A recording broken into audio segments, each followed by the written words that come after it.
Live 24 news, সত্যের সন্ধানে প্রতিদিন।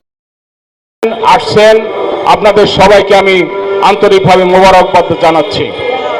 প্রিয় বন্ধুরা, আমাদের জন্য সাময়িক একটু সুখবর আছে। যে সুখবরটি খোরশেদ ভাই তার বক্তব্যে বলবেন। আমি শুধু এটুকু বলতে চাই, আজকে এই পরিস্থিতির সৃষ্টি হলো কেন? আজকে এই পরিস্থিতি কিন্তু মালিক পক্ষ সৃষ্টি করে, দাপটে সাংবাদিক। আরে ভাই, আপনি কোন দাপটের সাংবাদিক? আপনার জীবনে কি অ্যাচিভমেন্ট আছে সেটা আমরা জানি। ছাড়া, মালিক পক্ষের তোষামোদ করা ছাড়া আর ফ্যাসিস্ট হাসিনা সরকারের আর কোন অর্জন আপনার জীবনে নেই। আমরা বলতে চাই, আপনি যা করেছেন তার ফল পেতে কিন্তু শুরু করেছেন। আপনি যদি আমার 4টি ভাইয়ের চাকরিচ্যুত না করতেন, তাদেরকে অফিসে ঢুকতে বাধা না দিতেন, তাহলে আজকে যে আপনার সম্পদের পাহাড় গড়েছে, সেই সম্পদের পাহাড় কিন্তু এত জনসম্মুখে আসতো না। আল্লাহ যা করেন ভালোর জন্যই করেন। সাংবাদিকরাও যে দুর্নীতিবাজ হতে পারে, এটির উদাহরণ হলো তুষার আব্দুল্লাহ। দেখেন, স্বৈরাচারী সরকার শেখ হাসিনার পদলেহন করে শত কোটি টাকা বানিয়েছে এই তুষার আব্দুল্লাহ। আমরা কিন্তু এতদিন জানতাম না। আমাদের 4 জন ভাইকে যখন তারা রাস্তায় নামিয়েছে, তখন আমরা এই তুষার আব্দুল্লাহর অট্টালিকা বাড়ির ছবি পাই, ভিডিও পাই। আমরা জানি এখন প্রতি মাসে লস দিচ্ছে, অথচ এখন টেলিভিশন থেকে তুষার আব্দুল্লাহ প্রতি মাসে 10 লাখ টাকার উপরে নাকি বেতন নেয়। এটা আমাদের জন্য দুঃখজনক। এই কারণে উনি 10 লাখ টাকা বেতন নেন, ঠিক আছে, কিন্তু আমার সাংবাদিক বন্ধুরা এখানে যারা চাকরি করেন, তাদের যদি ন্যূনতম আফসোস থাকতো না। কিন্তু দিন আনতে পান্তা ফুরায়। ভাই আমার, এই তুষার আব্দুল্লাহর কাছে আমাদের 4 ভাই কিন্তু আগে খুব বন্ধু ছিল, আগে খুব প্রিয় লোক ছিল। যখন তুষার আব্দুল্লাহ এখন টেলিভিশনের এই যে মালিকানা পরিবর্তন বলেন, এই 5 আগস্টে, তখন কিন্তু এই ভাইরাই তাকে উদ্ধার করেছে। আজ কি কারণে এই ভাইয়েরা আমার খারাপ হয়ে গেল আমি বলতে পারবো না, তবে এতটুকু জানি, একজন অথর্ব লোক তুষার আব্দুল্লাহ, তার কোনো যোগ্যতা নাই, পাচাটা ছাড়া। সেই তুষার আব্দুল্লাহ যখন দেখেছে কিছু লোক তার চেয়ে মেধাবী, তখন তাদেরকে চেয়ার থেকে সরিয়ে দেওয়ার জন্য এই ব্যবস্থা করেছে। বন্ধুরা, আমি দীর্ঘায়িত করব না। আশা করি আমাদের এখন টিভির যে মালিক পক্ষ আছে, সেই মালিক পক্ষ আমাদের নেতৃবৃন্দকে ভালো কিছু আশ্বাস দিয়েছেন।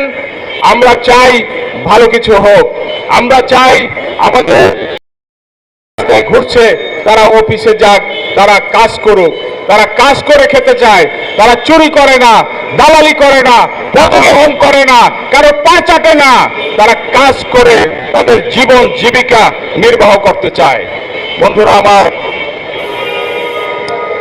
আমরা আশা করব ভবিষ্যতে আমাদের এখানে আর দাঁড়াতে হবে না, এটুকু আশা করব আমরা মালিক পক্ষের কাছে। আমরা জানি সিটি গ্রুপের মালিক অনেক বড় মানুষ, অনেক বড় হৃদয়ের মানুষ, উনি এই সমস্যার সমাধান করবেন। আর আমরা এখানে আন্দোলন শুরু করার পরে অনেকেই অনেক ন্যারেটিভ সৃষ্টি করার চেষ্টা করেছেন। আমরা শুধু এটুকুই বলতে চাই, আজ এখন টিভির 4 সাংবাদিক নয়, যে কোনো জায়গায় যে কোনো পরিস্থিতিতে আমাদের সাংবাদিক বন্ধুরা যদি নিগ্রহের শিকার হয়, হত্যার শিকার হয়, আমরা তাদের সাথে থাকবো ইনশাল্লাহ। আর আপনাদের কাছে বিনীত অনুরোধ থাকবে, আপনারাও যে কোনো সহকর্মীর অসময়ে আপনারা ছুটে যাবেন। এই বলে আমি আমার বক্তব্য শেষ করছি। ধন্যবাদ সবাইকে। সংগ্রামী বিক্ষুব্ধ সাংবাদিক ভাই বন্ধুগণ, এই পর্যায়ে বক্তব্য রাখবেন আমাদের আন্দোলন সংগ্রামের লড়াকু সৈনিক, রুটি রুজি আন্দোলনের প্রিয় নেতা জনাব খুরশিদ আলম।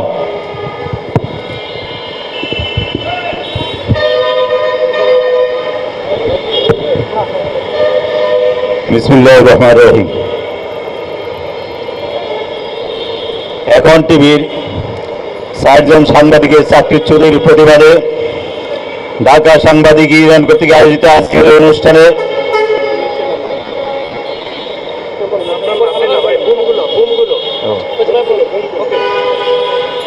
ঢাকা সাংবাদিক ইউনিয়ন কর্তৃক আয়োজিত আজকের এই অনুষ্ঠানে সম্মানিত নেতৃবৃন্দ, সমবেত ভাই ও বোনেরা, আসসালামু আলাইকুম।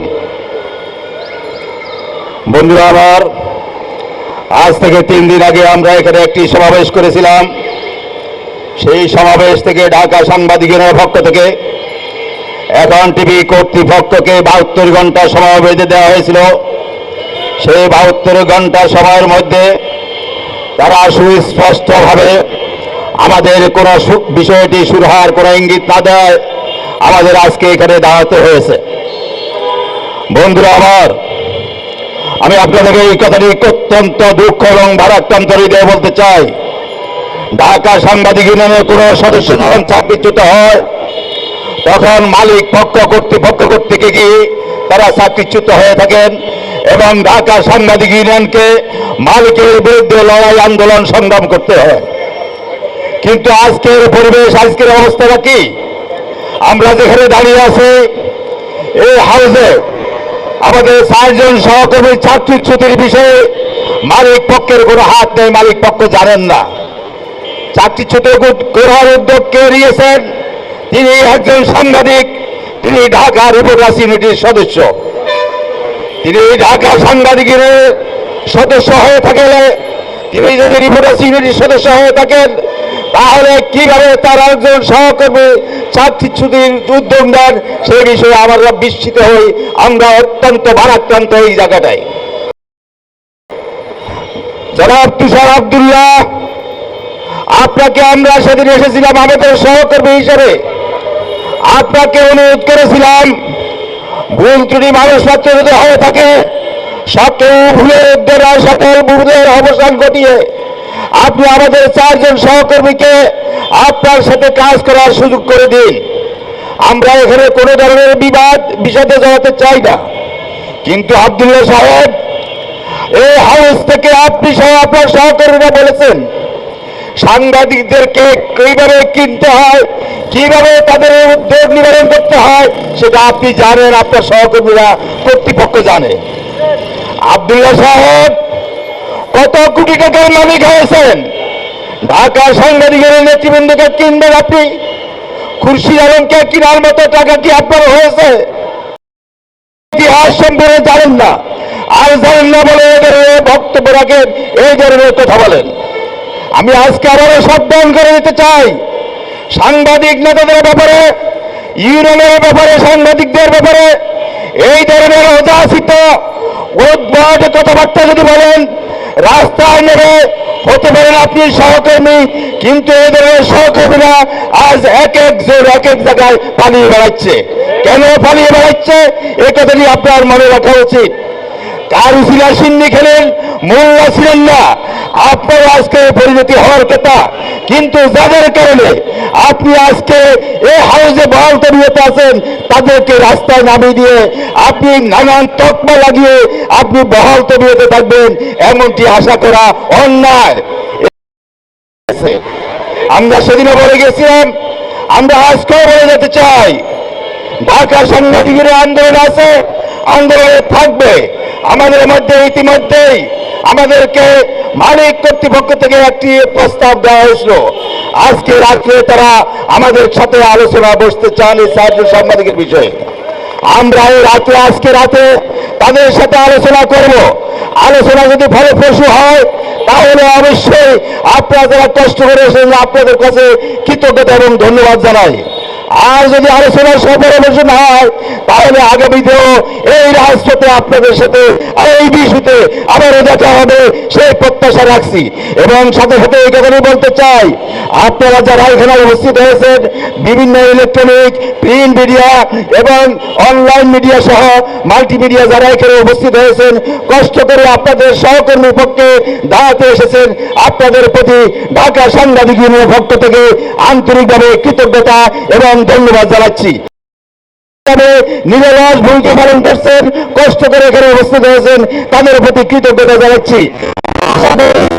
এখন কর্তৃপক্ষ বিষয়টি আন্তরিকভাবে সুরাহা করবেন।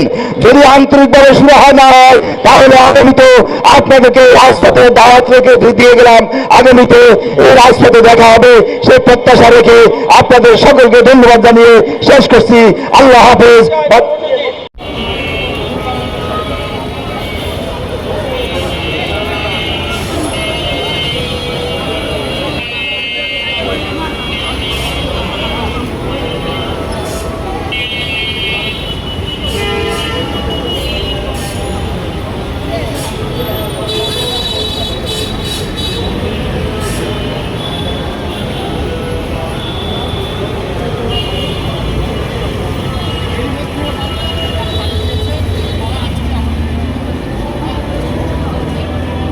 সংক্ষিপ্তভাবে এই অবস্থান কর্মসূচি পালন করেছি। আজকে সন্ধ্যায় মালিকপক্ষ আমাদের নেতৃবৃন্দকে ডেকেছেন, দাবি পূরণের ব্যাপারে আশ্বস্ত করেছেন। যদি আজকে সন্ধ্যায়ও এই দাবি পূরণ না হয় এবং তুষার আব্দুল্লাহকে যদি ঘাড় ধরে বের করে না দেওয়া হয়, পরবর্তীতে আরও কঠোর কর্মসূচি দিতে আমরা আবার এখানে ফিরে আসবো।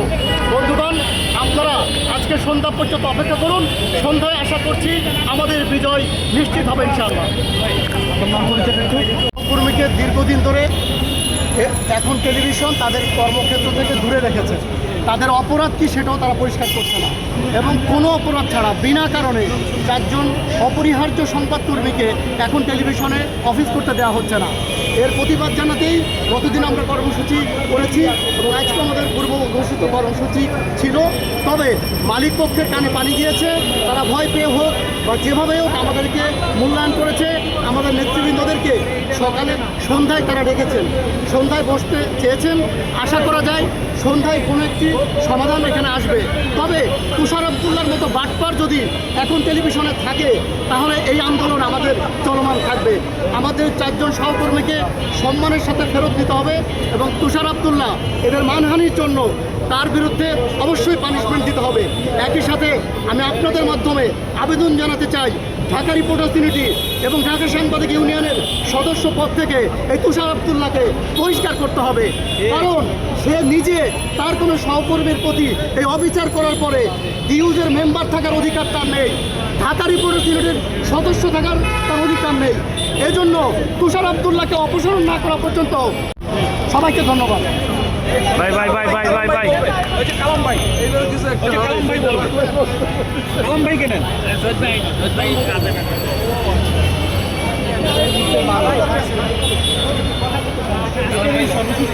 কি আজকের সর্বশেষ পরিস্থিতি যে আমরা এখানে আমাদের দাবিতে এখানে তাদের বহালের দাবিতে আমরা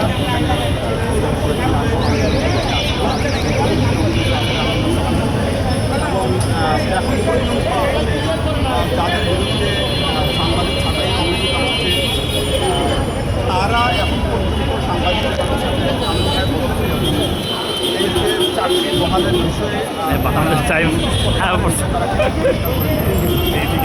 এবং আমাদের পরিষ্কার আমরা এখানে যতদিন না পর্যন্ত অনেকগুলো লাইনে আছে যাদের বিরুদ্ধে নোটিশ দেওয়া হয়েছে তাদেরকে এই নোটিশ প্রত্যাহার না করা হবে ততদিন পর্যন্ত আমরা পর্যায়ক্রমে আমাদের আন্দোলন চালিয়ে যাবো। এবং এইখানে শুধু এই 4-5 জন বা 6 জন এইখানে যত কর্মী আছেন, সাংবাদিক আছেন, তারা প্রত্যেকে আমাদের ভাই। যে কাউকে যদি সামনের সময় এইরকম একটা নোটিশ দেওয়ার অন্যায় করা হয় যে কারণ হচ্ছে আমরা এবং দেশের প্রত্যেকটা টেলিভিশন চ্যানেল বলে প্রত্যেকটা পত্রিকা অর্থাৎ যত যতগুলো গণমাধ্যম দেশে আছে, যে কোনো গণমাধ্যমে সাংবাদিকের প্রতি অন্যায় অবিচার হলে সাংবাদিক ইউনিয়ন সাংবাদিকের দাবি রক্ষার্থে কাজ করে, সাংবাদিক তাদের দাবি রক্ষার্থে কাজ করে, তাদের স্বার্থে কাজ করে। এতে আমাদের কী হবে কী হবে না সেই চিন্তা আমরা করি।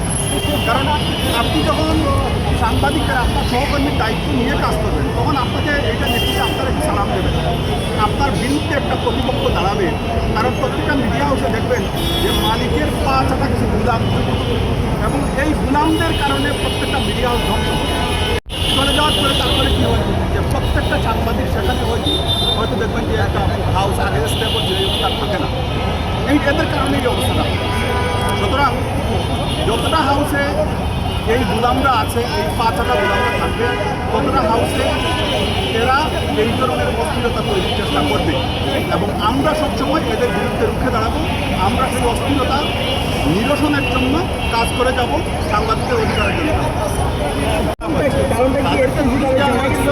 দুটো কারণ উল্লেখ করেন, তবে যাদেরকে নোটিশ দেওয়া হয়েছে তাদের একজন সাংবাদিক জানিয়েছেন যে তার ফেসবুকে একটা স্ট্যাটাসের কারণেই তাকে এটা করা হয়েছে, এবং এই স্ট্যাটাসটা তিনি বলেছেন যে এই যে চ্যানেলের মালিক তার সামনেই তিনি স্ট্যাটাসটা দিয়েছিলেন, তখন উনি তাকে কিছু বলেন।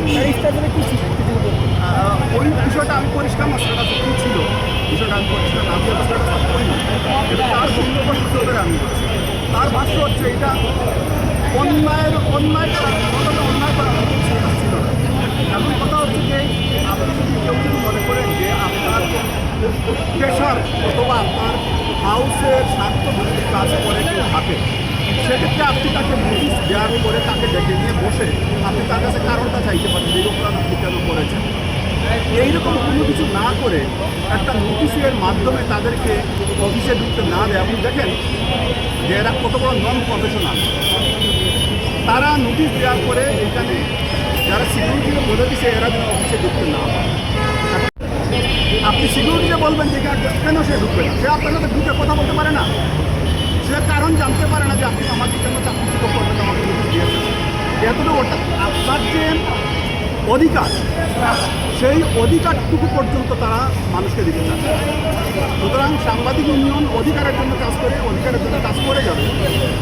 বাকি আমাদের কী হবে আমরা এটা করেছি। পরবর্তী পদক্ষেপ তারা কী নিতে চাচ্ছিল, বা তারা আমি শুনছি যে তারা মিটিং করতে চাচ্ছে সাংবাদিক ব্যাপারটা, তারা পরবর্তী পদক্ষেপ কী নেবেন বা নিচ্ছেন তারা এখন পর্যন্ত সাংবাদিকরা তাদের কিছু করেনি, তাদের বক্তব্য তারা পরিষ্কার করেননি। যদি তারা তাদের বক্তব্য পরিষ্কার করতেন তাহলে এটা আমাদের জন্য সুবিধা হতো, তাদের জন্য সুবিধা হতো। আমরা যদি মনে করতাম যে তারা তাদের ভুল বুঝতে পেরে তারা তাদের নোটিশ প্রত্যাহার দেবে, এটা তারা পরিষ্কার করতাম, তাহলে আমাদের আন্দোলনের দরকার ছিল। এখন যেহেতু তারা তাদের বক্তব্য পরিষ্কার করছেন না, বরং বক্তব্য তো পরিষ্কার করছেনই না, বরং কিছু লোক দিয়ে তারা কতিপয় কিছু সাংবাদিক দিয়ে তারা যেটা করছেন সেটা হচ্ছে সাংবাদিক ইউনিয়নের